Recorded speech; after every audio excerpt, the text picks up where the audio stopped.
Everyone, this is Sakshi Rajput and welcome to Udit pharmacy. आज के इस वीडियो में मैं आपको फर्दर बताने वाली हूँ कि आफ्टर डी फार्म आप प्रोफेशनल जॉब्स कौन कौन सी कर सकते हैं। देखिए, नॉर्मल जॉब्स आपको सारी पता है कि नॉर्मल जॉब कौन कौन सी होती हैं। आप भी डी फार्म के बाद क्या कर सकते हैं। आप डी फार्म के बाद जैसे कि आप एमआरशिप कर सकते हैं, जैसे कि आप कोई अपना मेडिकल स्टोर खोल के बैठ सकते हैं। मेनली जो डी फार्म करते हैं कैंडिडेट्स, वो मेडिकल स्टोर के लिए करते हैं। लेकिन मैं आपको बता दूं, बहुत सारी ऐसी प्रोफेशनल जॉब्स भी हैं जो कि आप आफ्टर डी फार्मेसी कर सकते हैं, और ये मेनली डी फार्म स्टूडेंट्स के लिए। अगर आप डी फार्म के स्टूडेंट हैं तो मेरा वीडियो लास्ट तक आपको देखना है, ठीक है। तो इसमें सबसे पहले मैं आपको बता दूं कौन कौन सी जॉब्स है। मैं आपको पॉइंट टू पॉइंट बताऊंगी। फर्स्ट है जूनियर क्लिनिकल रिसर्च एसोसिएट। आप एज डी फार्म के बाद आप as a junior clinical research associate काम कर सकते हैं। ये क्या काम होता है, देखिए इसमें मैं आपको बता दूं, इसमें आपकी रेस्पॉन्सिबिलिटी क्या होती है, ठीक है। जैसे ही जो क्लिनिकल रिसर्च होती है उसके लिए आपकी रेस्पॉन्सिबिलिटीज होती हैं, उसमें आपकी रेस्पॉन्सिबिलिटीज होती हैं। और उसके बाद अगर मैं बात करूं, इसमें आपका टास्क होता है आपके ऑर्गेनाइजेशन के लिए। इसमें अलग अलग आपको टास्क दिए जाते हैं। जैसे क्लिनिकल रिसर्चेस जितनी भी होती हैं, जो भी उसमें हेल्थ केयर प्रोफेशनल होते हैं, या फिर कोई ग्रेजुएट या फिर एम फार्म या फिर पीएचडी होल्डर्स जो पर्सन होते हैं, वो आपको क्या देते हैं, एक तरीके से टारगेट देते हैं। तो उस टारगेट को आपको कंप्लीट करना होता है, और जितनी भी क्लिनिकल रिसर्च होती है उसमें आपको अपना बेस्ट परफॉर्मेंस देना होता है। तो as a clinical junior research associate आप काम कर सकते हैं। उसके बाद है डेटा एनालिस्ट। अब डेटा एनालिस्ट क्या होता है, ये एक तरीके से हम बोल सकते हैं पूरा नॉलेज का मास्टर होना चाहिए, बिल्कुल मास्टर माइंड की तरह काम करना चाहिए। क्योंकि डेटा एनालिस्ट का मतलब क्या होता है कि आपको जितना भी फार्मास्यूटिकल डिपार्टमेंट में इधर उधर जो भी चल रहा है उसका पूरा डेटा आपके पास होना चाहिए, पूरे स्टैंडर्ड्स आपको पता होने चाहिए, ठीक है। उसके बाद आपको बिजनेस आइडियाज आने चाहिए, ठीक है। और उसके बाद किस तरीके से बिजनेस में डाटा एनालिस्ट को डाटा सपोर्ट करना आना चाहिए, कि बिजनेस में किस तरीके से डाटा स्टोर करना है, ऐसा क्या करें जिससे कि हमारे जो बिजनेस है उसके जो प्रोडक्ट्स हैं उनकी सेल जो है वो एनहांस हो जाए। तो इन सारी चीजों का काम होता है डाटा एनालिस्ट का।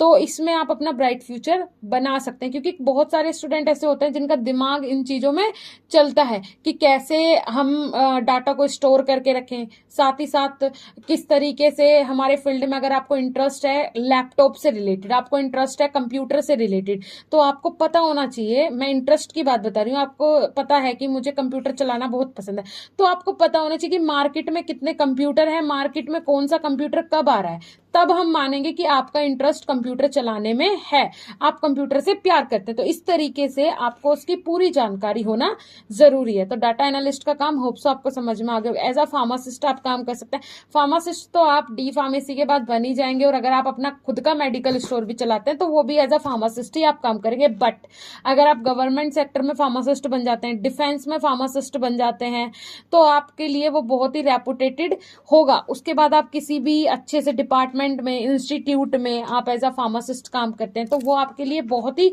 एक बोल सकते हैं प्रोफेशनल तरीके से, और एक रेपुटेटेड आपको एक जॉब होगी, एक रेपुटेशन आपका कुछ अलग से होगा। तो इस तरीके से आप इन सेक्टर्स में जॉब कर सकते हैं।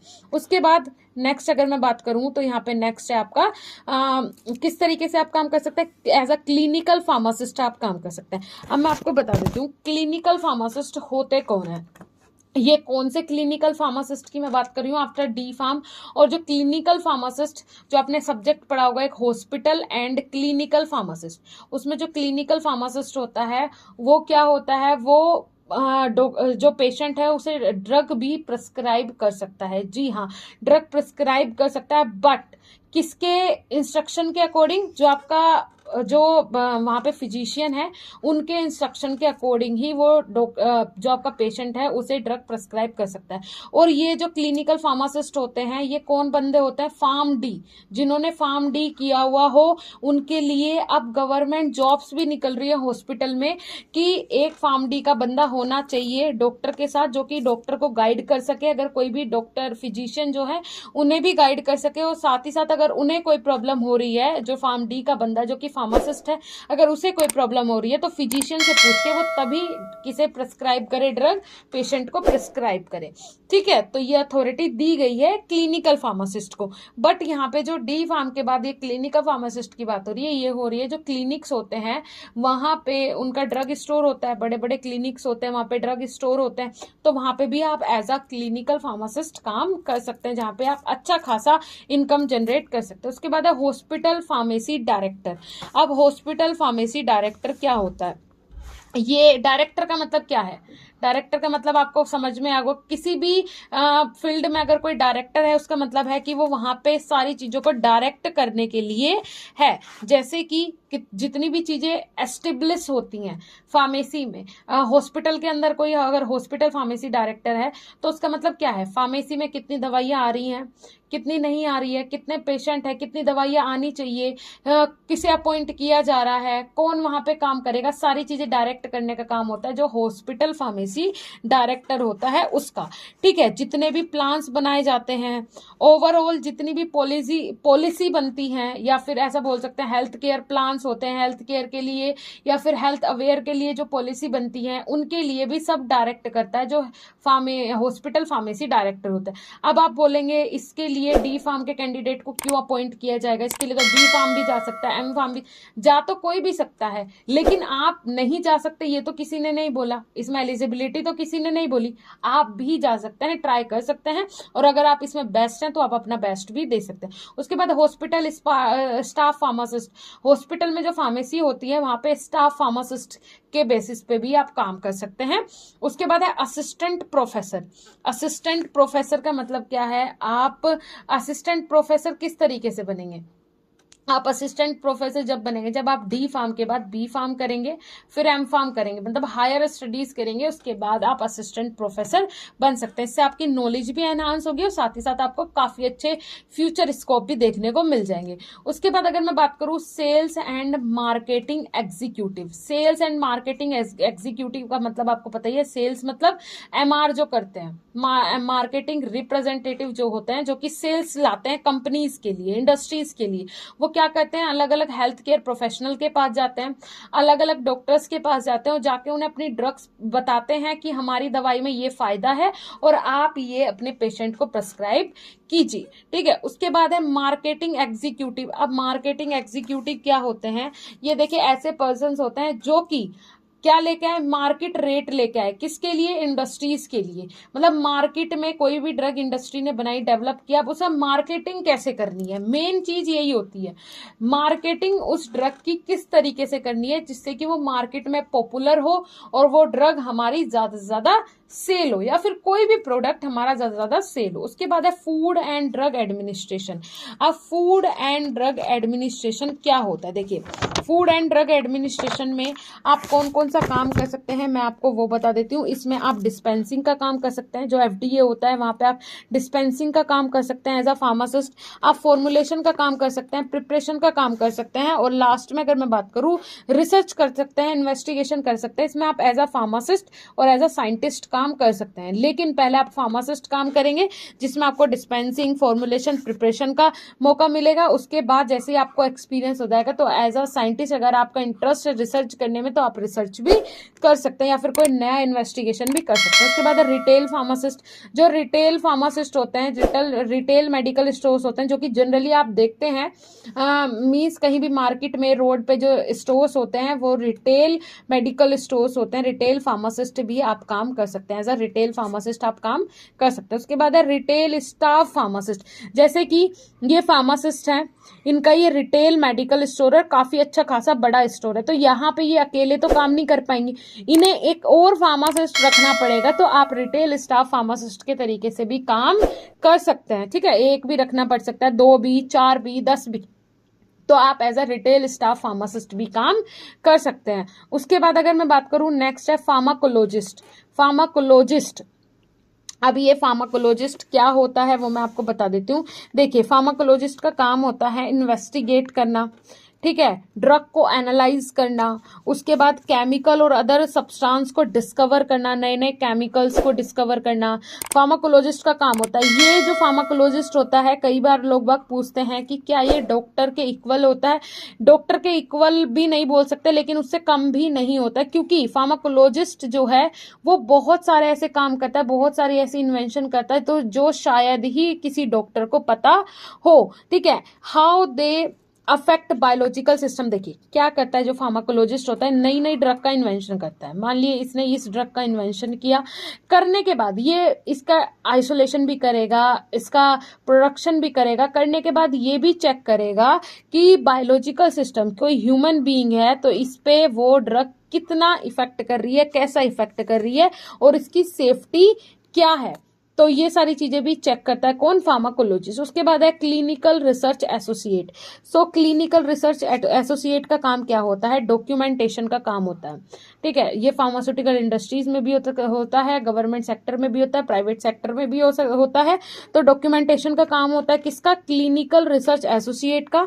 उसके बाद पेशेंट का कंप्लीट डाटा कलेक्ट करना, मॉनिटर करना उसे कि क्या वो उस पेशेंट की प्रॉब्लम है, कितना वो सही हो पा रहा है, अगर दोबारा दवाई लेने आया है तो कितना चेंजेस हुआ है। उसके बाद कौन से ट्रायल आपके इंडस्ट्री में, हॉस्पिटल में, प्राइवेट सेक्टर में, गवर्नमेंट सेक्टर में कितने ट्रायल्स चल रहे हैं, कब वो कंप्लीट होंगे, अपने टाइम से कंप्लीट हो रहे हैं नहीं हो रहे हैं, कब उन्हें टर्मिनेट किया जा रहा है, किसे टर्मिनेट करना है। ये सारी चीजें कौन करता है, एक क्लिनिकल रिसर्च एसोसिएट करता है। सो ये भी एक बहुत रेपुटेटेड और बहुत ही ज्यादा प्रोफेशनल है किसके लिए, एक फार्मासिस्ट के लिए। तो यहाँ भी आप एज अ फार्मासिस्ट काम कर सकते हैं आफ्टर डी फार्म। उसके बाद अब बिजनेस डेवलपमेंट मैनेजर। अब बिजनेस डेवलपमेंट मैनेजर क्या होता है, ये अलग अलग गोल्स बनाते हैं कि ये गोल बनाया, अगर हमने बनाया कि इस महीने हमें कितने 10 मिलियन की सेल करनी है। ठीक है, इस महीने हमें 10 मिलियन की सेल करनी है, गोल बनाया और उसके पीछे की पूरी स्ट्रेटेजी, पूरा प्लान भी बनाया, और यहां तक वो पहुंच पा रहा है नहीं पहुंच पा रहा है, ये सब चीजें कौन देखता है, बिजनेस डेवलपमेंट मैनेजर देखता है। ठीक है, उसके बाद कितना रिवेन्यू हम जनरेट कर रहे हैं, कितना ग्रोथ हो रहा है पर 6 मंथ में कितना ग्रोथ हुआ, इस तरीके से कंप्लीट मार्केटिंग का कंप्लीट टारगेट बनाना, मार्केट को कैसे कैप्चर करना है उसका टारगेट बनाने का काम होता है बिजनेस डेवलपमेंट मैनेजर। देखिए ये सारे जो मैं आपको बता रही हूँ पॉइंट्स, ये सारी जॉब्स जो मैं आपको बता रही हूँ, ये हाई पेइंग, क्या ये इतना ज्यादा आपको पे कर सकती हैं ये सारी जॉब कि आपने कभी सोचा भी नहीं होगा कि डी फार्म के बाद मैं इतना भी कमा सकता हूँ। लेकिन इनके लिए आपको ऑर्डिनरी नहीं, एक्स्ट्रा ऑर्डिनरी बनना पड़ेगा, क्योंकि ये सारी चीजें दिमाग से होती हैं।